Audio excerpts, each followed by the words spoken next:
Саламатсыздарбы, урматтуу достор, урматтуу замандаштар. Бүгүн мен Жогорку Кеңештин жалпы жыйынында Саламаттык сактоо министрлигине суроо узатып жатып, бүгүнкү күндөгү биздин мамлекетте COVID-19 илдетинин абалы боюнча, ошол COVID-19 илдетине ПЦР анализ алып жаткан жеке менчик лабораториялардын ишмердүүлүгү боюнча, ушулардын жоопкерчилиги боюнча маселе көтөрүп жатып, ошол жеке менчик лабораториялардын чет тилиндеги аталышыны айтуу мен үчүн мындай кыйынчылык туудурганы коомчулукта мына ушул соцсеттерде массалык маалымат каражаттарында бир талкуу жаратып, сын пикир айткан биздин жарандарыбызга бир мындай жооп бергим келип турат.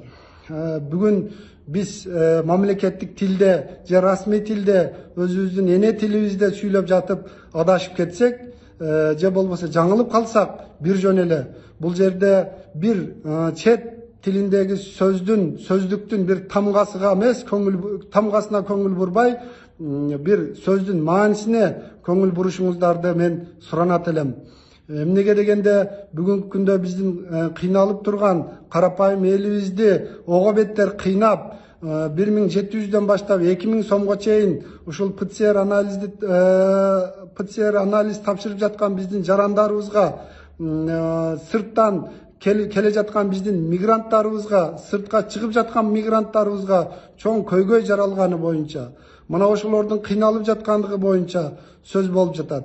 Мына биздин 6.300.000 жараныбыз болсо Кыргызстанда, мына ошонун 50% ПЦР анализ тапшырганда 2000 сомдон, мына өзүңүздөр ойлоп көрүңүздөр, канчалаган акчалар мына ошол бир шылуундарга же болбосо ушул бир жеке адамдардын чөнтөгүнө кетип жаткандыгы боюнча мен сөз козгодум.